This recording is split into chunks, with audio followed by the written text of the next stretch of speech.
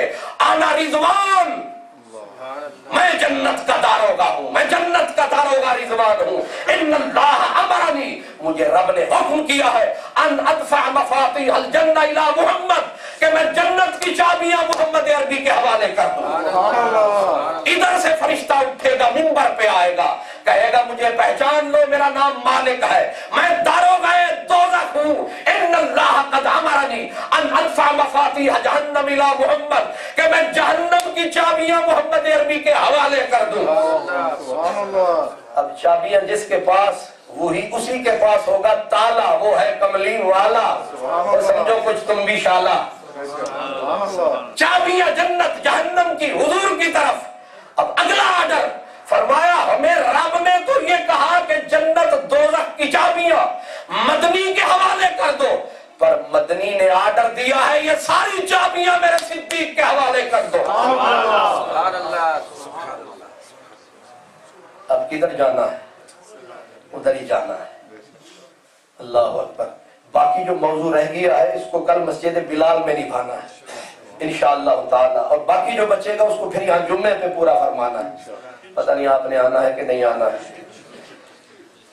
اللہ اکبر. لیکن بیچ میں اپنا بھی آپ کو ایک پیغام سنانا ہے. میرا پیغام یہ ہے کہ صدیق اکبر نے جس جھنڈے کو اٹھایا، جو دین بچایا، وہ پھر چلتا چلتا شان کے ساتھ ہم تک آیا ہے. یہ وہی سرمایہ ہے جو صدیق نے بچایا، ہم نے اسی کا بچا ہوا کھایا. گزارش یہ ہے، ہر بندے کی ڈیوٹی ہے. صدیق اکبر کو جو رب نے دیا اس نے تو اس میں کچھ بھی نہ بچایا، اپنے سر کی دستار سے لے کر اپنے گریباں کی دھجی اتار ہر چیز انہوں نے لگا دی. لیکن ہمیں یہ حکم ملا جو جس کے پاس ہو وہ لگائے. مثلا میرے پاس اگر 4 لفظ ہیں میں وہ خرچ کروں، آپ کے پاس 4 ٹکے ہیں آپ وہ خرچ کریں. جس کے پاس کوئی جوانی کی طاقت ہے وہ لگائے. ہر بندہ اپنی اپنی ڈیوٹی نبھائے گا تو سکون سے قبر میں جائے گا.